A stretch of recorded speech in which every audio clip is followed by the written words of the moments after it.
माता जगदम्बा की ये 9 दिन की जो पावन पर्व है, ये खुशियों का पर्व है।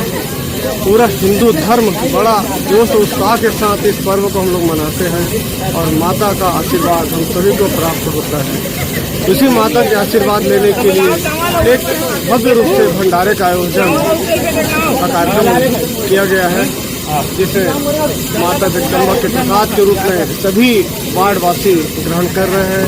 मैं माता जगदम्बा से विनती करूंगा कि मैं और मेरे परिवार और मेरे वार्डवासियों को सुख शांति समृद्धि प्रदान करें और इसी सुख शांति समृद्धि के उद्देश्य से माँ महामाया माता का मूर्ति का स्थापना इस चित्तला मंदिर में किया गया और एक शिला के रूप में माता था, वहाँ एक मूर्ति के रूप में भी स्थापित सभी के सलाह से स्थापना किए हैं। मैं माँ महामाया माता से अनुरोध करूँगा कि माँ सभी को सद्बुद्धि, बल, धन, दौलत, समृद्धि दे और मेरे परिवार को भी सुख शांति समृद्धि प्रदान करे।